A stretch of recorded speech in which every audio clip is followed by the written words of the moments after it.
Hi అండి. Welcome back to Viha creation. So మన Viha క్రియేషన్స్లో half sorry collection అయితే నేను లాస్ట్ టైం పోస్ట్ చేశాను కదండి. సో అందులోంచి ఒక కస్టమర్ అయితే ఈ 5 హాఫ్ సారీస్ అయితే బుక్ చేసుకున్నారండి. సో తను ఎప్పుడు కూడా మన దగ్గర బల్క్గానే ఆర్డర్ చేసుకుంటారు. సో తను ఫస్ట్ కూడా ఇది ఆన్లైన్ అని చెప్పేసి ట్రస్ట్ చేయాలా వద్దా అని చెప్పేసి ఒక డ్రెస్ అయితే ఆర్డర్ పెట్టుకున్నారు. సో అప్పుడు తనకి క్వాలిటీ నచ్చి తను ఎప్పుడు కూడా బుక్ చేసుకున్నా కూడా మినిమం 4 to 5 అలా బుక్ చేసుకుంటారండి ఆర్డర్స్ అయితే. సో మీలో ఇంకెవరికైనా నమ్మకం లేకపోతే వన్స్ అయితే బుక్ చేసుకొని చూడండి, క్వాలిటీ చెక్ చేసుకోండి, డెఫినెట్గా మీకు క్వాలిటీ అయితే నచ్చుతుంది. సో తను ఇలా బల్క్గా ఆర్డర్ చేసుకుంటున్నందుకైతే థ్యాంక్ యూ సో మచ్ అండి, మా పేజ్ని ట్రస్ట్ చేసి బుక్ చేసుకుంటున్నందుకు. అండ్ మీలో ఎవరైనా మన ఛానల్ని ఫస్ట్ టైం చూస్తుంటే లైక్ చేయండి, షేర్ చేయండి అండ్ సబ్స్క్రైబ్ చేయండి.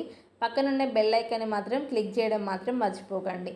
అండ్ చాలామంది అలానే చూస్తూ ఉండిపోతున్నారండి, చూడకుండా సబ్స్క్రైబ్ బటన్ని క్లిక్ చేయండి. Thank you for watching.